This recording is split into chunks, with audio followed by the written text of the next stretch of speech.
Good morning, Manchester United fans. Good morning, football fans. It's Premier League fixture day. But before we get into all of that, we've got your up-to-date Manchester United, all the news in and around the football club, transfer rumours, speculation and everything that is going on. This is Forever United TV, everybody. Good morning here from Manchester. We have a jam-packed day full of shows, full of content, because I've got a feeling today is going to be an interesting one. With the stories that I'm going to get into this morning, along with the so-called, predicted fixtures coming out for the Premier League. Apparently Manchester United's has already been set. There is a lot of talk and a lot of rumours going around that it's Arsenal on the opening day. We'll see if that happens at 9 o'clock exactly. It is a jam-packed show, like I said, and we're going to run it later into the fixtures being released as well. So stay tuned for that. We've got a lot to get through and plenty of time this morning to get your thoughts in on Manchester United and the transfer activity, or so-called transfer activity, we could be seeing going forward. We've got updates on so much. Brian Bumo, Osimhen. We've got an update on Jadon Sancho this morning as well. Manchester United back in for an old target. What's going on with midfield? Because that's where we're starting our show today. And it's Rios. Yes, that name from the past. The Colombian central midfielder that Manchester United have been linked with before. We're going to get into that first of all, get your thoughts on that. Is this where Man United's transfer window is going? Finding these gems instead of going for the big players. The big players are going to all come in up front. The majority of Manchester United's money is being spent at the top end of the pitch. We know this, but what about the midfield? Big update on the goalkeeping situation as well in a couple of different departments. That coming up after the Rios news. So get into the live section, everybody. Get your comments in there. If you are catching up later on, please do pile in wherever you're up to with your day so far, whether it's the school run or whether you're on your way to work, having your breakfast, whatever it is. You might be tucking into your Frosties right now. I don't know, but stay tuned, listen in, sit back, relax. I've got you covered for everything going on. Let's get into it. Rios, and where this story has come from. Again, it's come because this is a target Manchester United have been tracking. As we know, we have talked about everything that is going on with this player for, God knows how long. I remember talking about him last summer. I remember talking about him in January. I remember talking about him in, throughout the season as a possible potential Manchester United target. Now, the only reason that he has come up is because he's in the Club World Cup. This automatically brings the headlines in. And that, I think, is where we need to be honest and real and start this. Obviously, this is a target for many football clubs, not just Manchester United. The reports are Nottingham Forest are now tracking Richard Rios. And he is a talent that has got one of them, let's call it, not real South American release clauses that you know is never, ever going to be met. Look, Rios is 25. And let's be completely clear here with where we're at with this transfer and where we're at with this deal. There is nothing set in stone. There is nothing guaranteed. But Manchester United definitely looking for a midfielder in that area. Now, other reports have said that there is a cheap option out of this, and it isn't going to be an 85 million release clause. That is not going to be met. He's never going to get that. They're never going to get that, sorry. Palmeiras, where he plays right now, are just bumping up the price, as you usually get in South America, to see if anybody wants to buy it. Look, he's 25. If this move was going to be of the Franco Mastantuono category of transfer, and you know what I mean by that, it's like the next generational forward talent, the next coming of Lionel Messi, and someone might come in and buy him when he's a teenager like that, but not. He is a very good player. I'm not saying this lad is exceptional, but if Manchester United can get a deal on the table, his qualities are his engine, his drive, the way he carries the ball. He is a number 8, an out-and-out number 8. Now, United are linked with Ederson, obviously, and Ederson is far away at the moment because of Manchester United struggling with the outgoing side of things. So obviously different targets are going to be brought up, different conversations are going to be brought up, and we're looking at this today because of the reports that have come out that there is a chance that he could be in and got for 20 to 25 million. That's the rumour that's going about. Now, I know that we've all been talking about this before. If you have been a long subscriber of the show, then you would have heard us talking about Rios a few times, like I said just a moment ago. He has got the qualities. The one thing that I will bring up on this is, why has he not been picked up before? Why has nobody else gone in for him? Is it because that release clause is actually genuine? The reports are it's not. And you very, very rarely would get a South American player being sold for that price when he's 25. If he's the next coming, like I said, like an Hendricks move or a Mastantuono move or something like that, that's usually when you get the big clamour and the big hoo-ha around the player. He has gone under the radar slightly and is starting to find his form over the last couple of seasons only. Obviously, some players develop a little bit later than other players, and this is probably where we're at with Rios right now. So when you look at this just falls into the category of Manchester United's window for me. And the reason I wanted to talk about it more isn't because Manchester United should be going for him. He's a brilliant player. It's the price. Now, if that price and that rumoured price is right, and it's 20 to 25 million, Manchester United, with the age of this player, and obviously him and the package of this deal not being too expensive for United, the wages won't be astronomical, his transfer fee is very low, if indeed that is true and that is gettable. He still has a couple of years, I think two and a half years left on his contract at the moment. So it isn't realistic to say that Manchester United are just going to go in, snap their fingers and take him away. But Nottingham Forest would not be in for Rios if there was a £85 million price tag on his head. That's all I'm looking at with this here. I feel like this is something that is probably behind the scenes being discussed. And again, the South American market is something that Manchester United have never, ever really tapped into. And this is where we have fallen behind, I feel. There are so many South American players that have come through into other Premier League clubs through their scouting and data analysis networking that they do, that Manchester United are so far behind in, that we're catching up with now. I think Rios is an example of this because he's only just come on the scene, like we said last summer when ENEOS came in, and this whole data analysis drive and the changing of Manchester United's recruitment team and whole structure was brought into play. These are the deals that I love Manchester United looking into. These are the ones that I think really highlights how good your recruitment team is, because it's not the norm. It's not your guarantee. Now, of course, Manchester United cannot buy every single player they need this season, this summer, with Premier League proven experience. They cannot do that. It's impossible for Manchester United to get that because the prices are too high. And we know that. We're obviously dealing with Bryan Mbeumo. Update on him in a moment.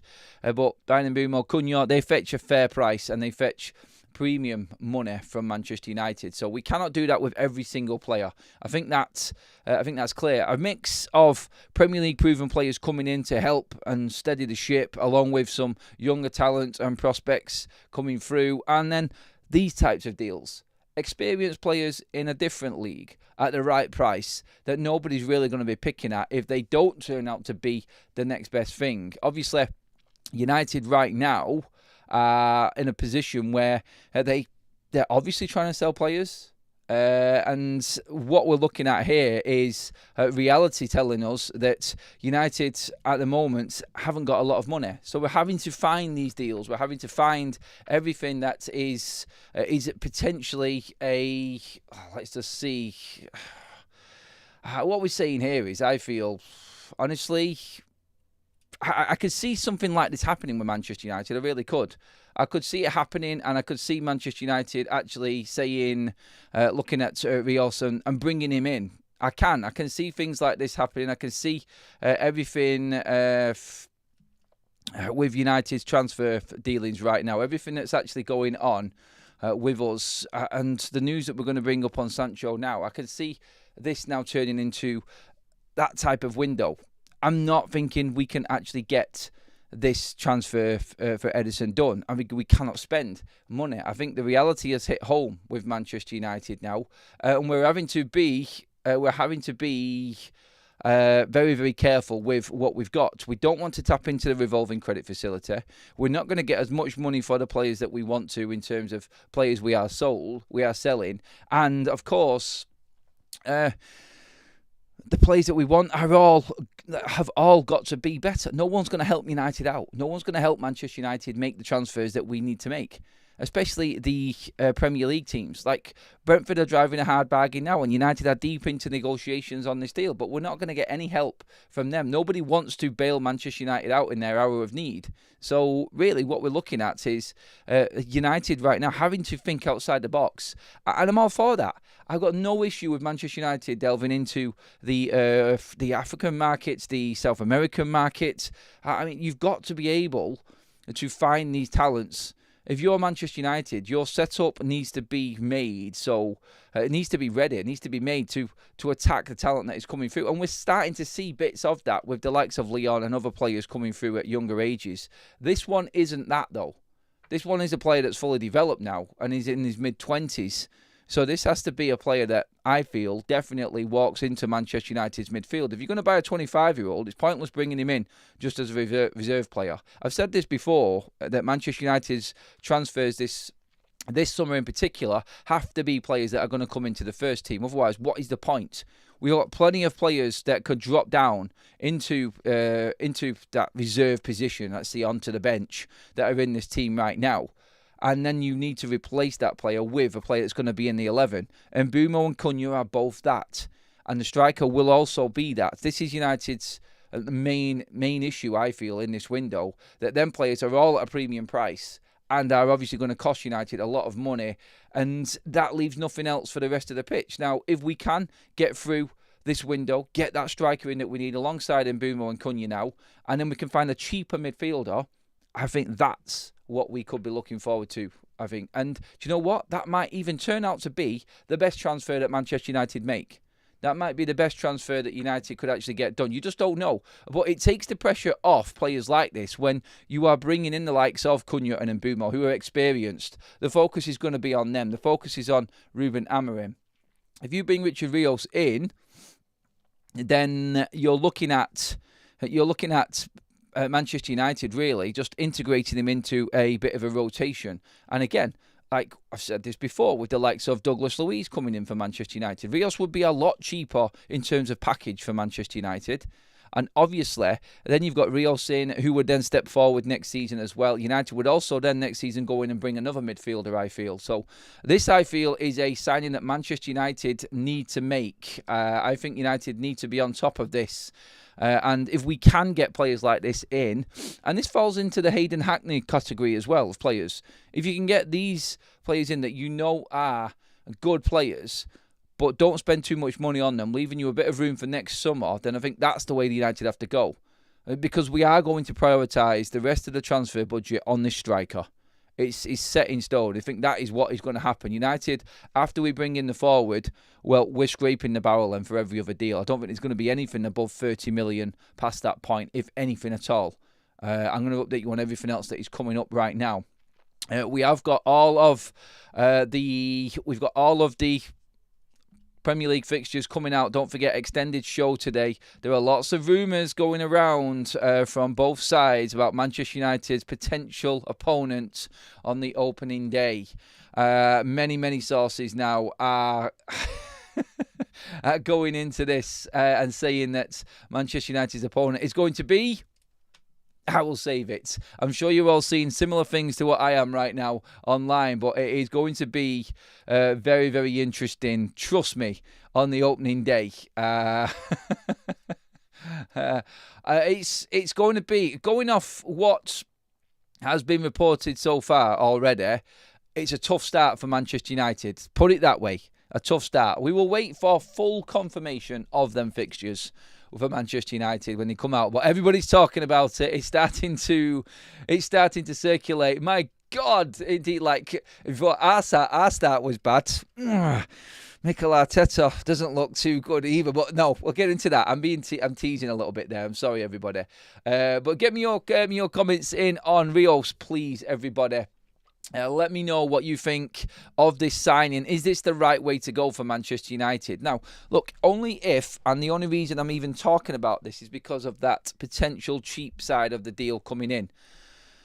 I think United need to be looking into the South American market more. I think it's something that we've missed for years now at this football club. And it's criminal how a club Manchester United size hasn't tapped into this market. I really do think it's embarrassing for Manchester United. It is. So let's get a few comments in on this. Get in specifically on Rios for me, everybody. Would you be happy going with this type of signing? Would this be the way that Manchester United goes forward? I don't.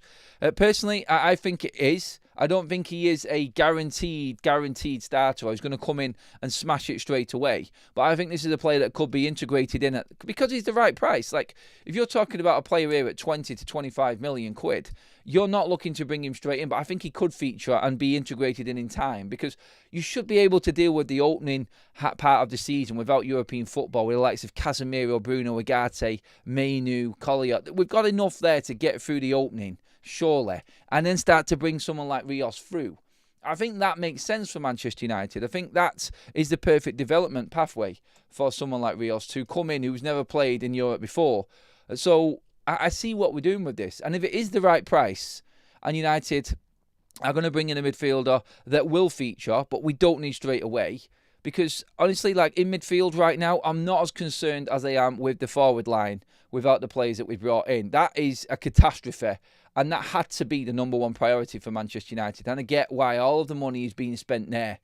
Look, it is a deal that I think United can get done if that price is right. It's a player we know very, very well through Manchester United scouting him for several years now. And I think he is that ball-carrying type of energetic number 8 that Manchester United might get cheap, that you just don't know. Playing with better players. And let's not forget, bringing this guy in with the likes of, what have we got here? We've got Cunha, we've got Bruno Fernandes, we've got Manuel Ugarte, we've got Diogo Dalot, we've got Lisandro Martinez, we've got Casemiro. We're talking half a team here of South American-speaking, Portuguese-speaking players here that could bring somebody like this in. Perfect time while you've got these senior players at Manchester United to help this player out coming in. I think it makes complete sense that this is the right time to make a signing like this if this price is what it is. We should have sold Bruno. This is why we are struggling. I disagree. Look, Bruno was a bonus. Forget about Bruno and blaming Bruno, I think, Gehan. Honestly, it would have helped us out with a lot of things, but still, I feel like we can still get business done. And if United manage to keep Bruno Fernandes and add to this squad with more quality still, then I think we have proved that we are capable even more. Bruno was just a bonus to get rid of. And if he didn't want to go, he wasn't going to go. Look, you cannot blame the club for Bruno Fernandes not being sold. United basically are in a position here where they've left it to the player. If the player wanted to leave, they would have sold him. And he doesn't want to leave. He's just like everybody else. I just don't want people to use Bruno Fernandes as the excuse now for us not having a good window. I really don't. Let's see. Barada should stop talking and start selling so he can buy 25. Get the guy already. I think. Look, there's still time for this window to really turn into a big positive for Manchester United. I do think there is time yet in this window, but let's just see how it develops on this one.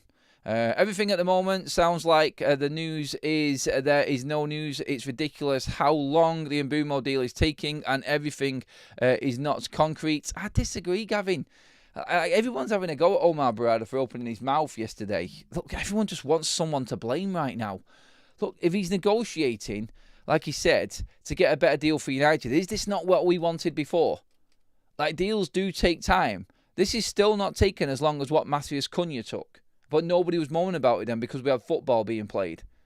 So, honestly, we're just past 2 weeks now, coming into the third week time with this negotiation. But if this turns out to be a cheap deal, will anybody be moaning when Bryan Mbeumo was signed by Manchester United? If it turns out to be a really good deal for Manchester United, will anybody come out and praise Omar Barada and Manchester United? No, they won't. They'll come out and say, look, it's about time. It took ages. Now let's move on to the next target.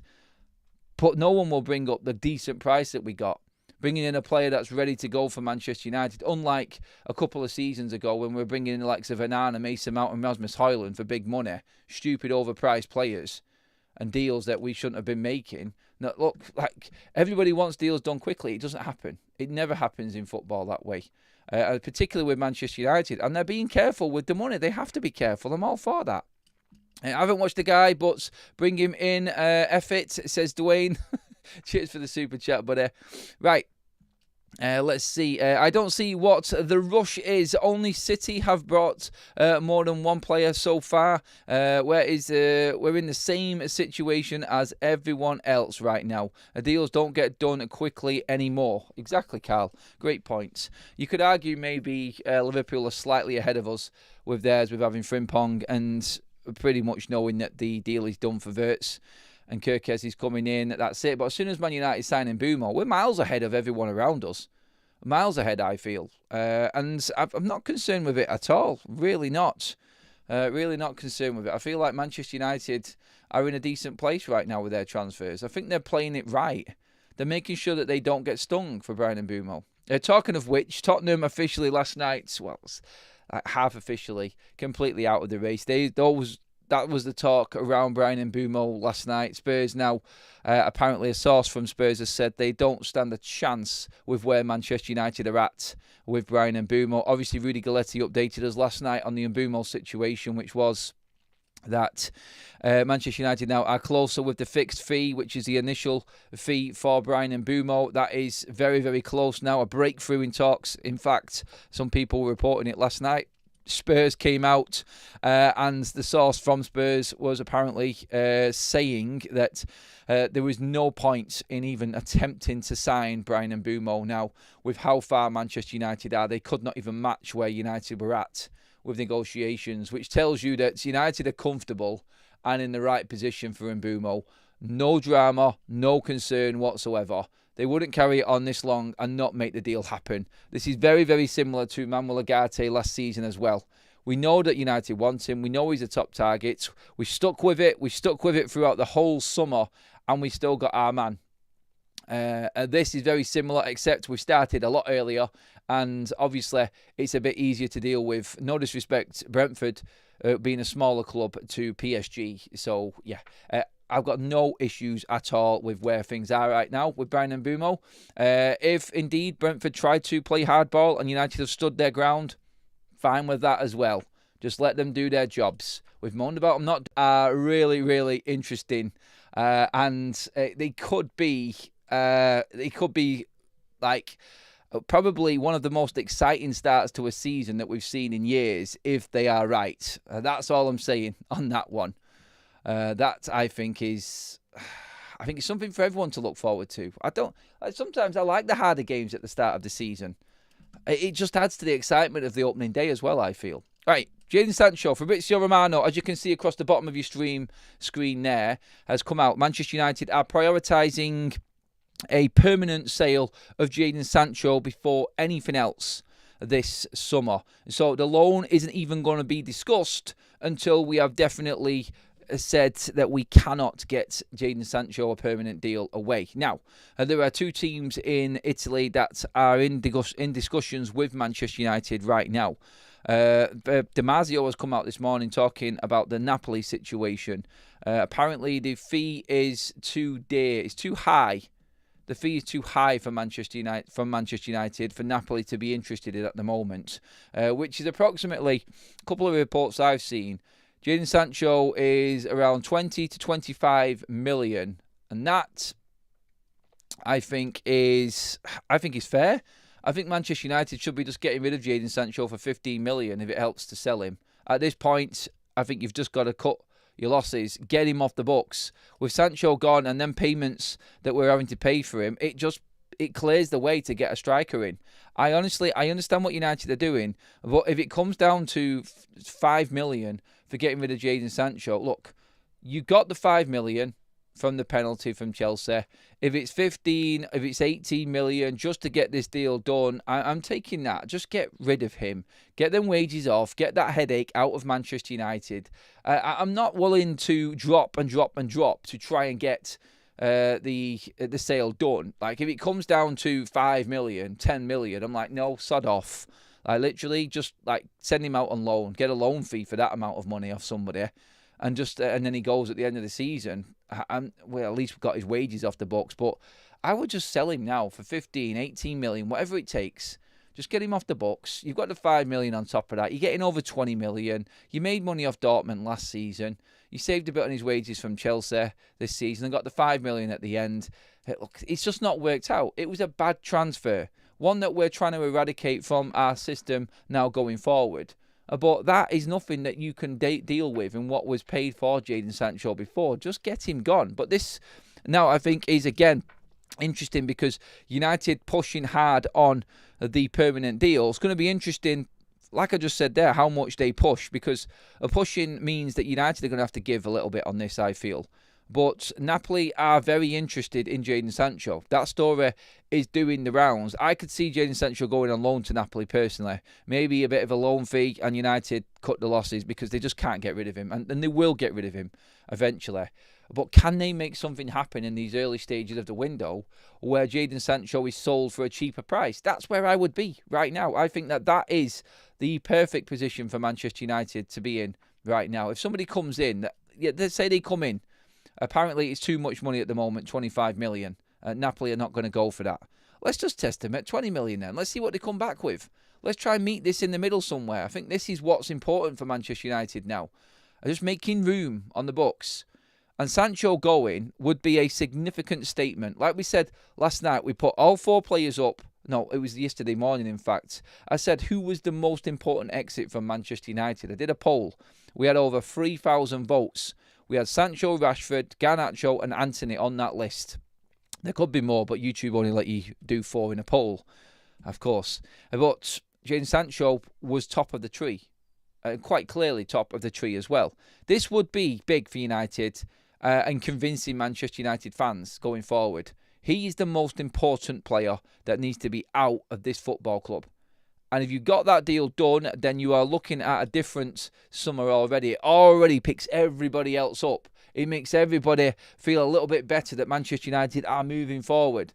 That, I think, is vital right now with where Manchester United are at. I think it's crucial that they make a statement in this window. And it's not just going to be players coming in. The biggest statements that United will make in this window, and I'll stand by this summer, are the players that leave.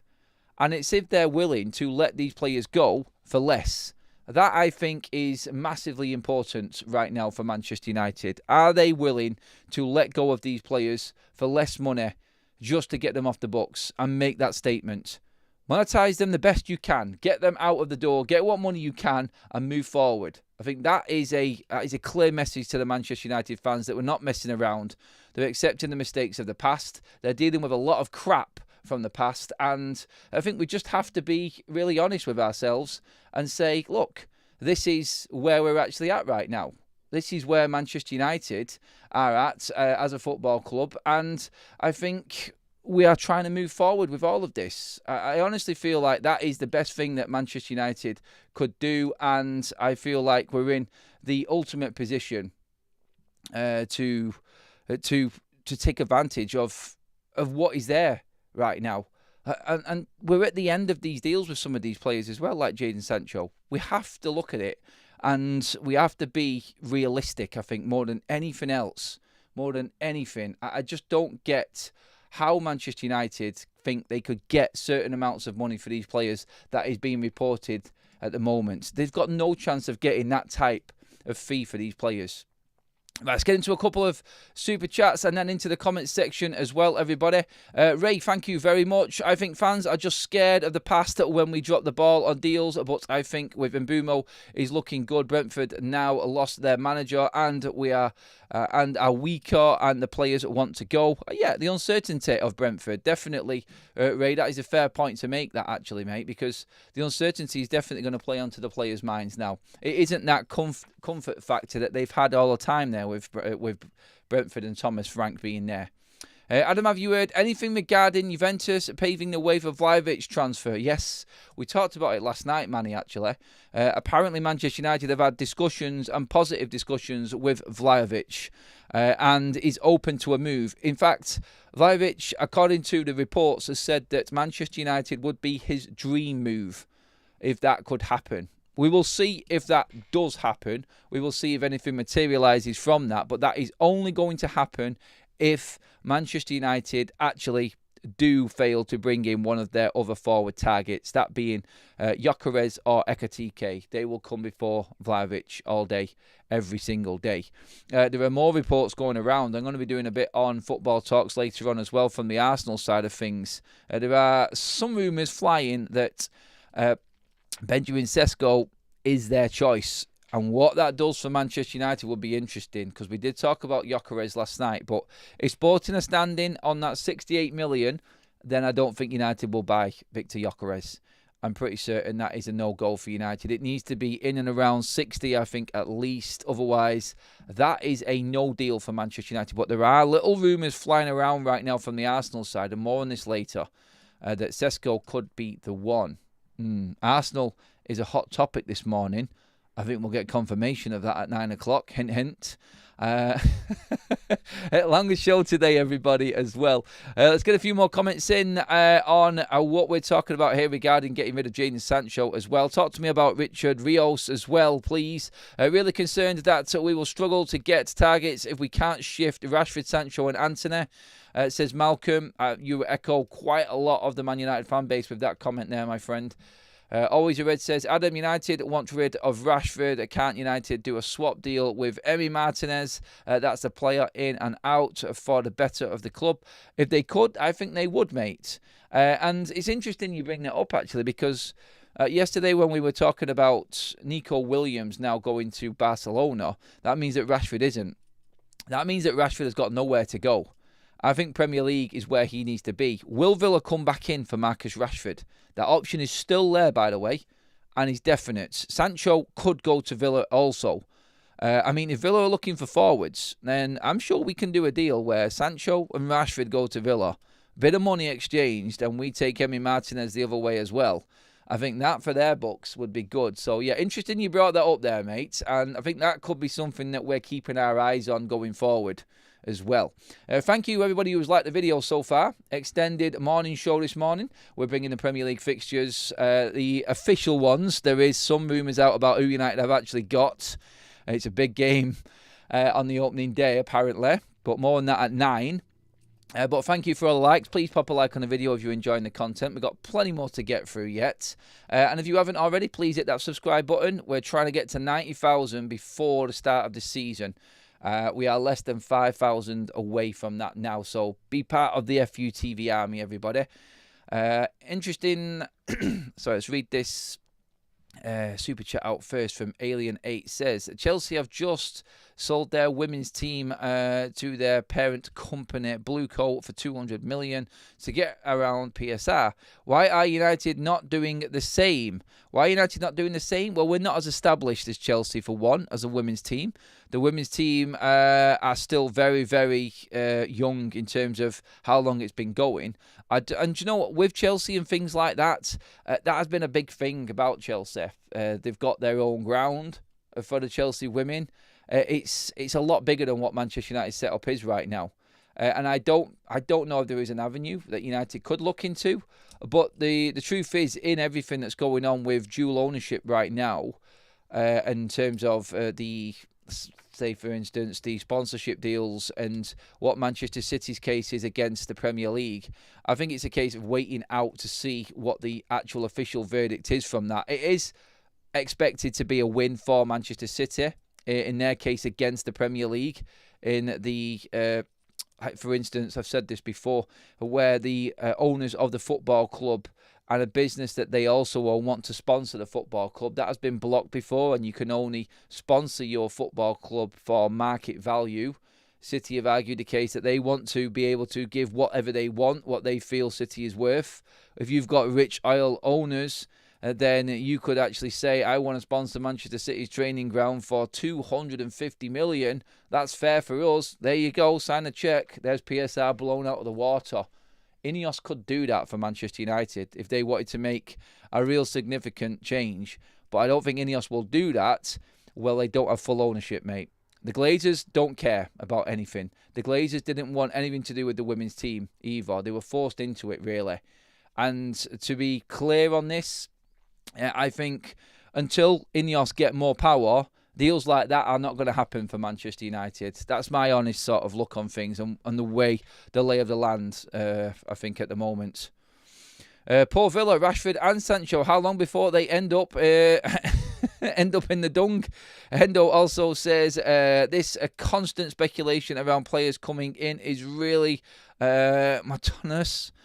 Every day, a new name. It's only a matter of time before Roy the Rovers is linked to United. Look, Hendo, this is transfer windows, mate. You know what you're watching. You know what you're gonna be listening to. It's the same every single summer. It excites us because we can actually try to look ahead and look positive. We have just come off the back of our worst ever season in the Premier League. And to be talking about potential transfers off the back of what started this summer so far with Cunha and Mbeumo, I think it's right, and I think it's only fair that Manchester United fans do actually look at this and have a discussion amongst ourselves about every possible or potential transfer coming into the club, because I think we need it. We need this change. So, yeah, it's not for everybody, and that's no problem. But at the moment, we are just talking about the potential change of United. And when you get situations like Matheus Cunha developing and Bryan Mbeumo, it does pick you up. It gives you that air of belief again, doesn't it? And I think that's what we've got to remember.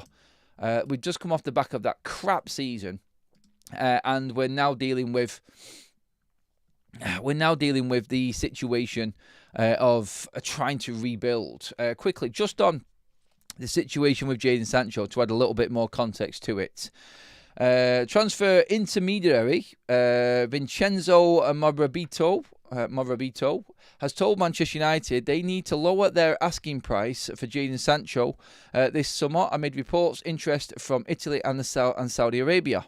United looked to have agreed a permanent departure for the England international last summer, agreed a loan deal with Chelsea, which included an obligation to buy. However, the Blues look set to pay a reported $5 million break clause and pass up on his transfer. It means United will now have to offload the winger elsewhere with a reported $21.4 million asking price on his head, attracting interest from the likes of Napoli. Morabito told Radio CRC Ruben Amorim has made it clear he does not want Sancho or Marcus Rashford in pre-season training. Manchester United are going to have to lower their expectations for Sancho because they cannot ask for €25 million for a player who has 1 year left on his contract and earns €18 million per season in wages.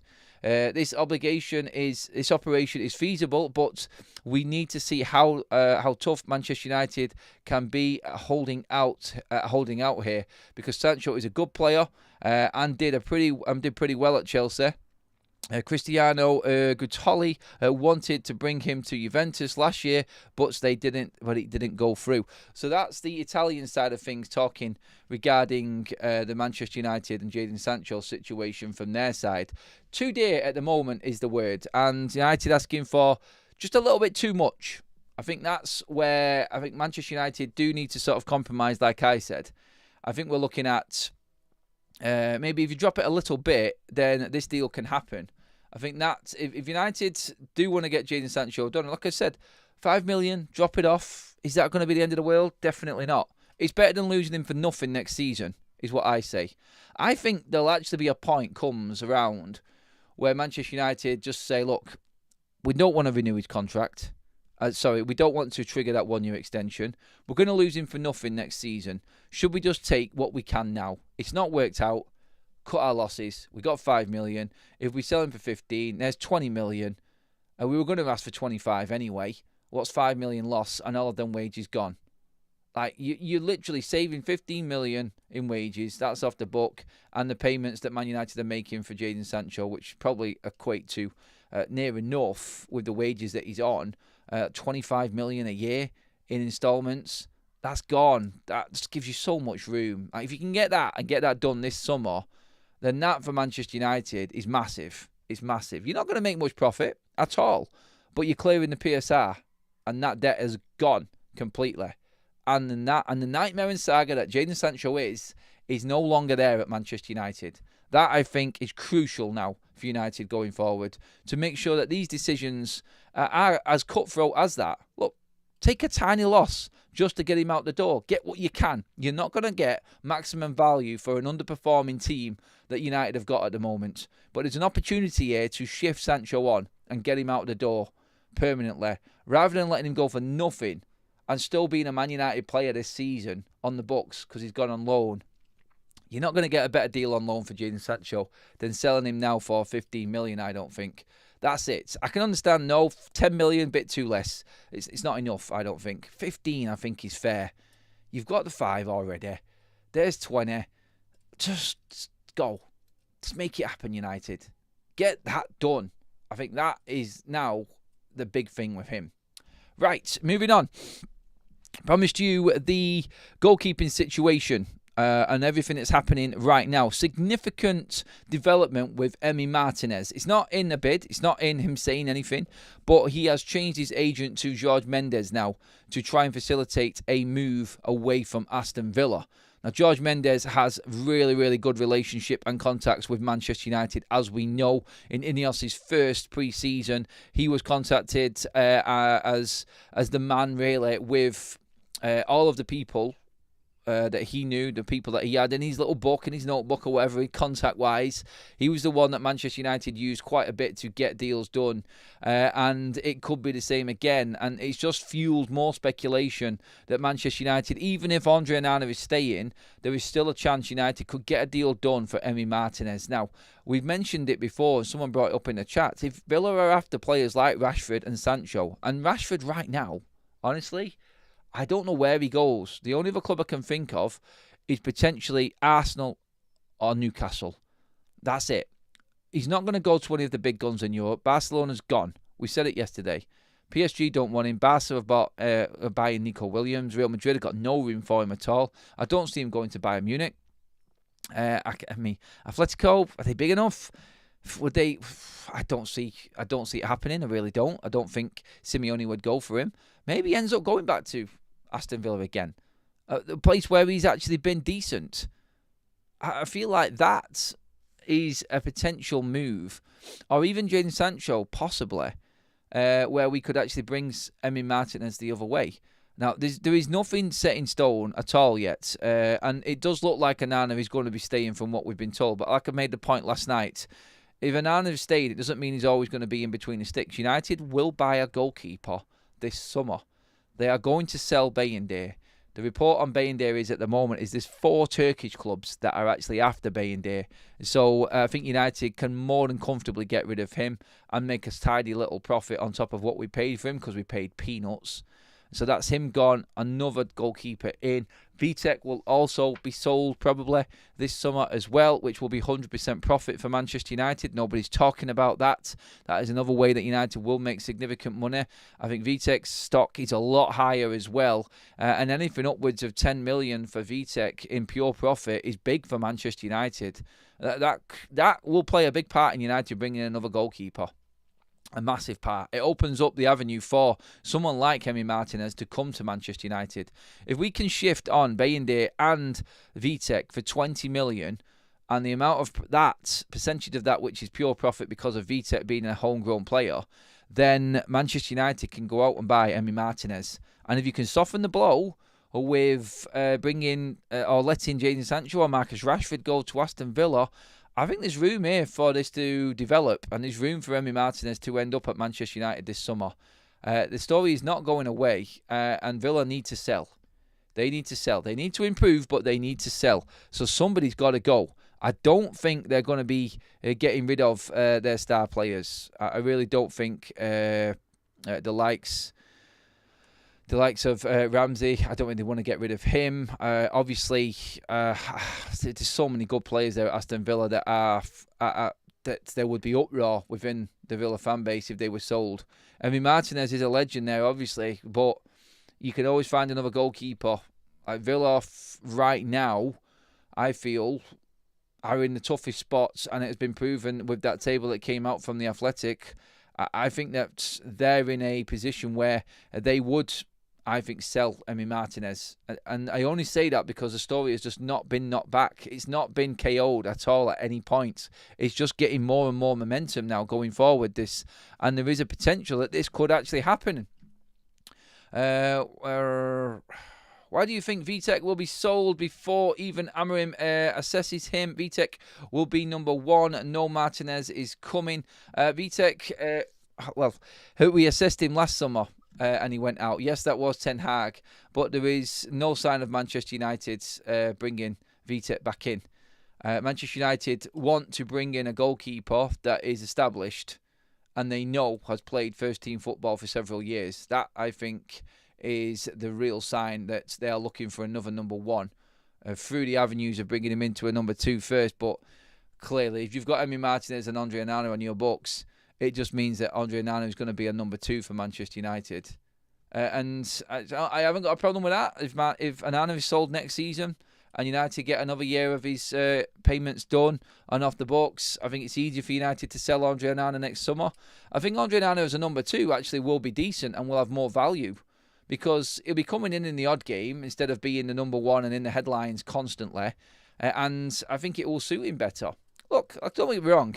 If Vitek turns out to be an absolute world beater for Manchester United in pre-season, if he does go on tour, then the decision will be made. I would love for us to have a goalkeeper from within turn out to be our number 1. I think it's an ideal situation. I'm just looking at the reality of it.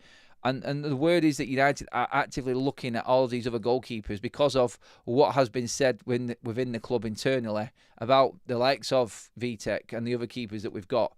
And the word is that they will be selling the keepers that are there right now and bringing in another one. So I prefer Onana as a number 3, says Boxing. Yes, I don't have a problem with a 32-year-old goalkeeper. My problem is paying big money for a 32-year-old goalkeeper.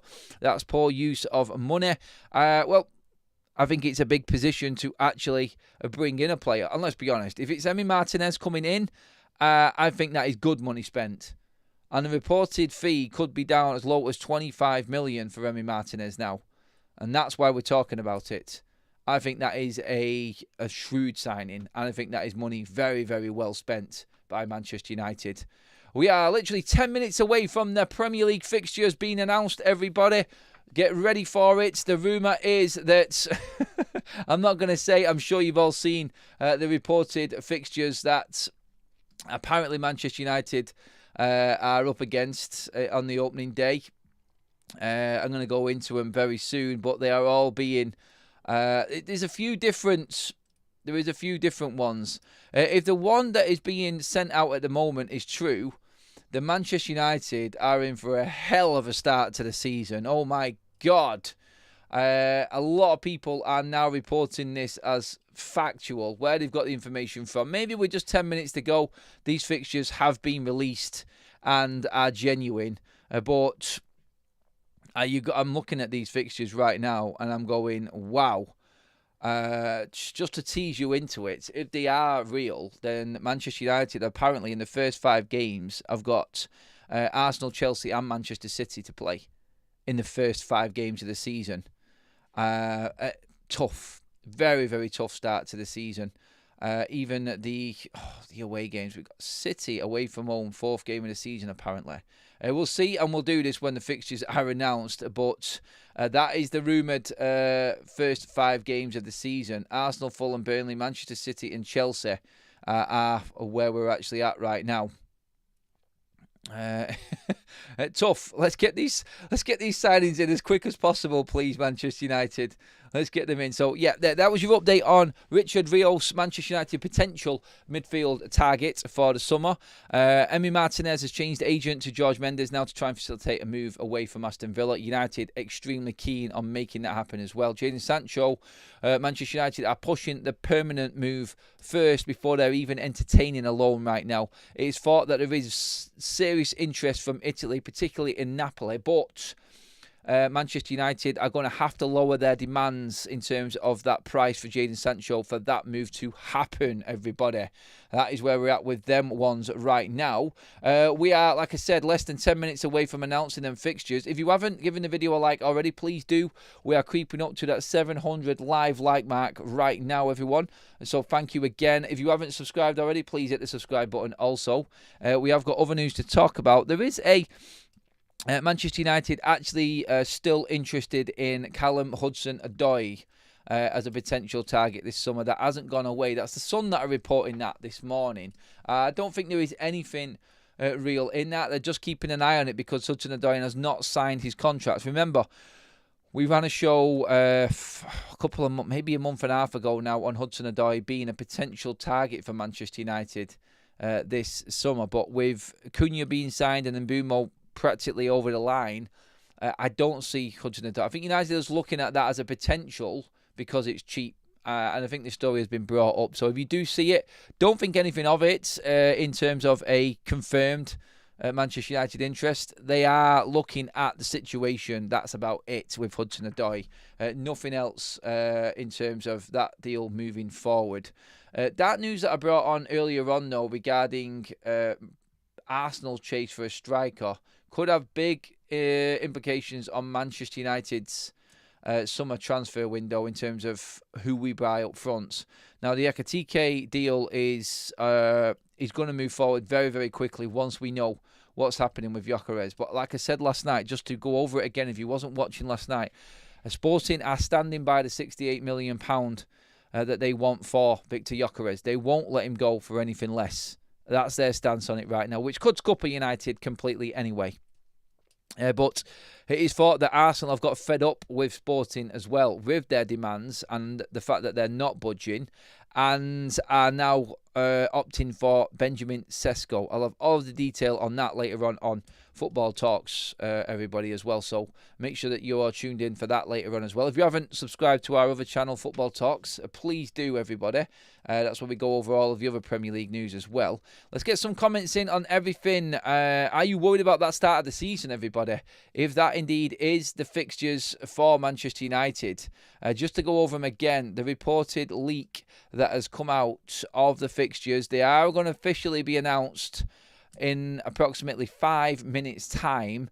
But the reported fixtures for Manchester United this season, this coming season, are Arsenal at home, Fulham away, Burnley at home, Manchester City away, Chelsea at home. So 3 of the Champions League teams, 3 of the top 5 in the first 5 games of the season. If the pressure wasn't on Ruben Amorim already, it most certainly is now, if that is Man United's start to the new season. That is tough. That is extremely tough. There are several reports now saying that that is the opening to Manchester United's season. I'm just checking through everything now to make sure that that is... Yeah, there's so many different accounts saying exactly the same thing. It just shouts out very, very tough start. Are you concerned? We will confirm it as soon as them fixtures are officially announced by the Premier League. But I don't know. I've not seen the others yet, Lonan, so I'm not sure when Liverpool actually is. When the fixtures do come out, we will have a good close look at them to see when we're playing anybody in particular. I'm just going to go back now. Fixtures. Oh God, everybody's going crazy. Everybody's talking about this start to the season. And Nick Cox of Manchester United's academy, head of Manchester United academy, is leaving Manchester United. He's going to Everton. I've interviewed Nick Cox. I've spoken to him several times. He's done a brilliant job at Manchester United. But again, this is really interesting how Manchester United's reshuffle of their staff behind the scenes is developing now. It is indeed some big decisions there, because Nick has been right at the heart of everything going on at Manchester United's academy for the last 2 or 3 years now. So that is really interesting development from Manchester United. Greg, thank you for the super chat, mate. It says tough start, but it says an even easier finish. Hello, everyone. Much love, says Greg. You could say that, Greg. You could say that. I mean, when you're looking at this, honestly, right now, I don't mind usually at the start of the season who we get. If we get tough games, then it's tough games. There's not much we can do. It's the fixtures. You've got to play everybody anyway. This is why getting Manchester United's transfer business done early is massively important. In fact, it's huge for Man United now, because Ruben Amorim needs as much of a pre-season as possible to get this team ready for the start of the season. I feel like we're in the realms here of, right, this is the real judgment now for Ruben. You've got this tough start to the season. And yeah, I'm looking at everything here now. I'll tell you what, I'm just going to bring it up now. Let's just see where we're actually at. So I'm getting it up. Everyone's doing their live reports on this. I'm just looking into some more information on the actual fixtures themselves here to see if they are actually up. I'm looking for a few comments of people there. There's a few people actually bricking it as well. Right, I haven't got a problem if this is the start to the season. Let's just see. The Independents are running it as well. I think everybody's guessing right now as to what they are. There are a few claiming that these are the start. I'm waiting for the actual full official one. So we're going to run this. It's going to drop at 9 o'clock anyway. So I'm just looking through everything here just to make sure. Let's get the official Premier League one. There's loads of reports. Right. So.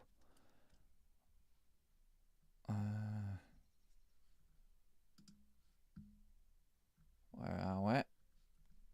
Come on. It's messing around. Sorry, everyone. Right.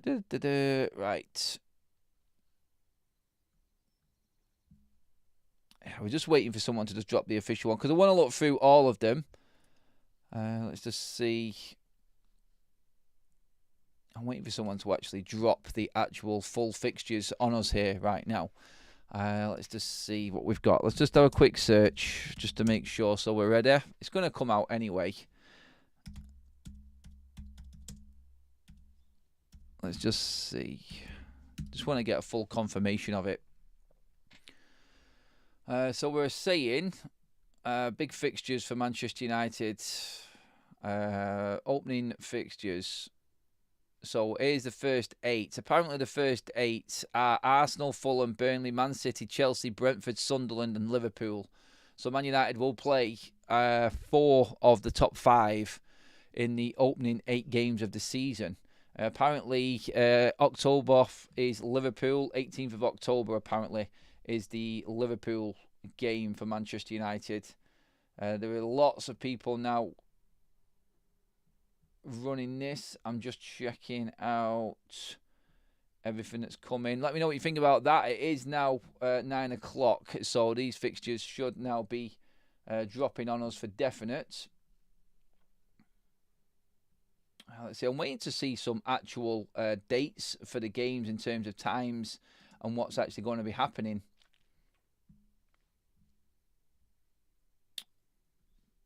Bear with me a second, everybody. Get your comments in on this as well, everyone. Let me know your thoughts as we're just trying to search out the whole picture right now.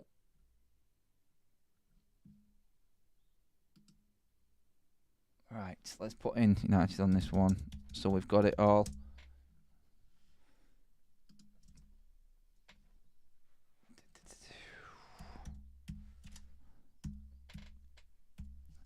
Right. Okay. Here we go. Let's see what we've got here. So there's no... The club website is absolutely useless. Absolutely useless. They always are. Right, I'm just going to bring this up now. Right. So, we actually have some fixtures for Manchester United and the actual times. So, Arsenal on the 17th. So, my birthday, Manchester United are playing Arsenal at 4:30 at Old Trafford. That is official. Manchester United are playing... Let me just bring this up here. Arsenal at 4:30 on the Sunday. We're then a 3 o'clock kickoff against Fulham the following weekend. 3 o'clock against Burnley on the 30th of August. So we've got a couple of Saturday games, 3 o'clock kickoffs, everybody. Although they could change very quickly.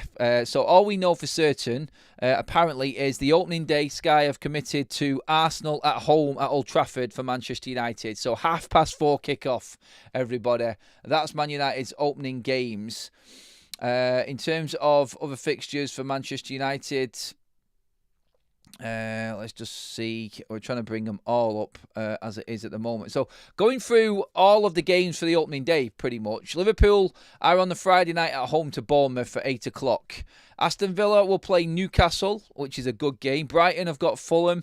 Forest have got Brentford. Sunderland have got West Ham. Tottenham have got Burnley. Wolves have got Manchester City at 5:30 on the opening weekend. Chelsea have got Crystal Palace, and Manchester United have got Arsenal. The Monday Night Football is Leeds Everton. United are the highlight of the opening day. That is definite. I cannot believe how difficult a start that is for Man United. Arsenal at home, Fulham away, Burnley at home, City away, Chelsea at home. Wow. That is a ridiculous start for Manchester United. That is absolutely crazy. All right, so let's going through a few more on this now. So let's go through any important fixtures. Finish to the season will be Aston Villa again at home, which is kind of scary. Anybody who said that Manchester United would have an easier end to the season because we've got a harder start, it's Chelsea away and Aston Villa at home to finish the season off. Oh, is that right, actually? Sorry, no, that's the previous season. Sorry, everyone. I got that completely wrong there. I was going over last season's. Right, just going through the first 8 again. Up on my screen right now, so you're all clear. Sorry about that, everyone. Arsenal at home, Fulham away, Burnley at home, City away, Chelsea at home. Then it's Brentford away, Sunderland at home, and Liverpool away. That's the opening 8 games, which we're probably going to get confirmation, TV times, kickoffs, and everything like that coming up probably next, actually. I think that's what we're going to be waiting for now. But it is a very, very interesting opening day to the season. But United's game against Arsenal is definitely the most entertaining one, I feel. Just to go through a few more of the fixtures, important ones. The last game of the season is Brighton away. I'm sure we always get Brighton away towards the back end of the season. That is tough. Forest at home, Sunderland away, Manchester City versus Liverpool at Old Trafford on May the 2nd, as it stands. So United have got a tough end to the season here. A very, very tough end to the season. Who are we playing on Boxing Day? We are not playing on Boxing Day at the moment, but it's United at home. We are at home on Boxing Day if it is going to be televised anyway. At the moment we're down as playing on the 27th, not Boxing Day though, and that's Newcastle at home. New Year's Eve, we're not playing on New Year's Eve, we're playing the day before apparently, and that is United at home again to Wolves. So really interesting festive fixtures for Manchester United, predominantly all at home. December is a jam-packed month of home games for Manchester United. Just to go through December quickly, it's United West Ham at home, away to Wolves, at home to Bournemouth, away to Villa, then we're at home to Newcastle and at home to Wolves around the Christmas period, Boxing Day time. So that's interesting for United fans. Not much travelling to do at Christmas time, which is good. Leeds away is on the 3rd of January. So we kickstart 2026 away to Leeds United. Big game for Man United. The home derby, home Manchester derby, is in January the 17th. Another interesting fixture, and that is followed quickly by Arsenal away as well. So back-to-back games there against City and Arsenal in January. January is a tough month for Manchester United. Away to Leeds, home to City, away to Arsenal, as well as the FA Cup coming in there as well. And we're home to Fulham as well in January. Any other interesting games in there for Manchester United of note? Pretty much. We've got the derbies down. We've got the Liverpool games down. The Liverpool game is on the October 18th, everybody. The first Liverpool game. So that's where we're at with that. What do you reckon to all of that, everybody? It's a bit of a mixed bag there. A tough start, tough finish. Rory in the super chat says, you see Nick Cox is leaving and going to Everton. Yes, I did, mate. I just mentioned that one. Thank you for that, pal. So by October, we will be top 4. Sweet. Yeah, we'll see. Where will Manchester United be? Fabrizio's voice and Bumo, near we go. Can we please make near we go FUTV catchphrase? Thanks for all the hard work, Adam and Kaz. Peter, absolutely love that, mate. Brilliant comments. Keep them coming in, everyone.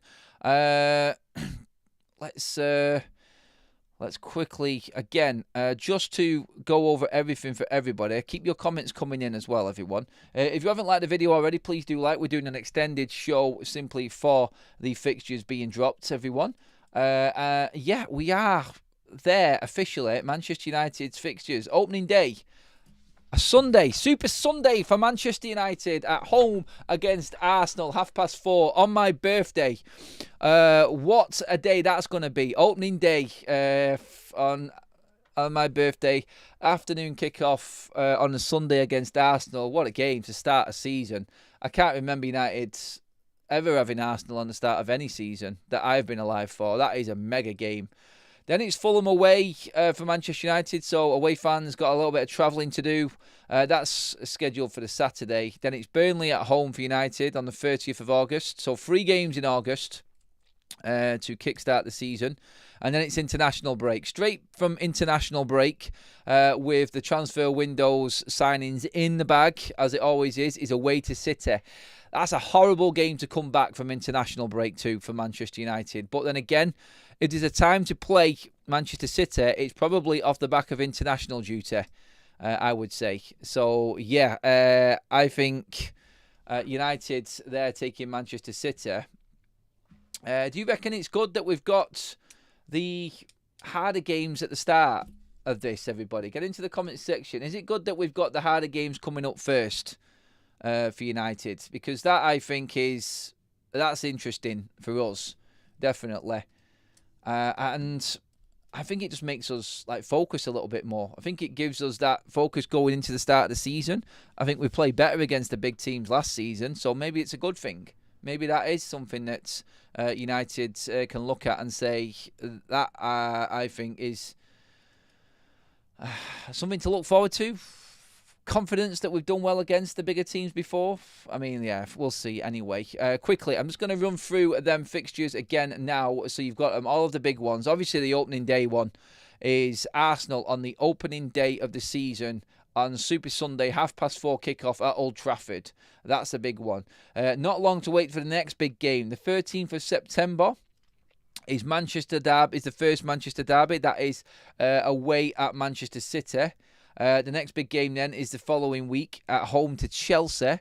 Manchester United got some tough ones. Then Liverpool's first game is away at Anfield on October 18th. So we're literally 8 games in and we've already played Liverpool, Chelsea, Arsenal and Manchester City. So it is a very tough start to the season. We don't play Brighton until the 25th. We usually always play them at the start of the season. So that's a nice change. Other interesting games for Manchester United, for anybody who is interested, the Christmas fixtures. The 20th of December, we play Aston Villa at Villa Park. Then the 27th, which is either your Boxing Day, give or take the fixtures, is at home to Newcastle. New Year's Eve fixtures is the day before on the 30th. Now we are at home to Wolves. So they're the interesting dates there for you on that one.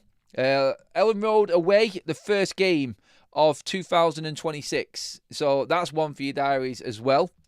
The Manchester Derby at Old Trafford is the 17th of January. So cold one there. Then followed by the Emirates visit to Arsenal in January.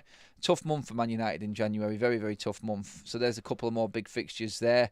I'm just looking for the big ones right now for United. Leeds at home is 11th of April, everybody. So the Leeds United game you're going to have to wait a long time for. We don't play Leeds until next year. So no games against Leeds unless we get them in the Carabao Cup, everybody. So that we have to wait until 2026 for. 3rd of January and April 11th for United versus Leeds. Chelsea away, 18th of April. Liverpool at Old Trafford is the 2nd of May. That could be a real interesting fixture going off what's happening. Liverpool challenging for the title. Man United hopefully for Europe. Could be a big game, that one. Last game of the season, everybody. May 24th, Brighton away. Oh, that is a horrible journey to have right at the back end of the season. Newly promoted teams. We're away at Sunderland on the 9th of May. So that's an interesting one for us. Back end of the season there. Burnley away is on January the 7th. Lovely. We always seem to play Burnley in winter at their place when it's shit. It really is a horrible place to go. Burnley at home is the 30th of August. And where is our away fixture? Oh, where is our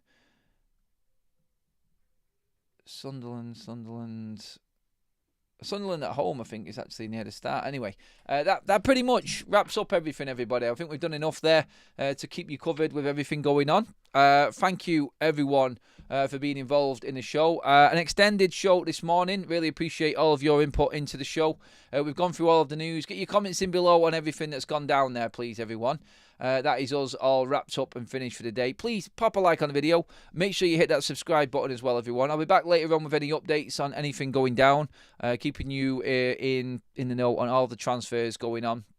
And yeah, look into them fixtures, see what you can and can't make one of your birthdays, what's happening at Christmas, your big guns. I'm now looking forward to getting into that start of the season. Arsenal at home, first one. Wow, what a fixture that is.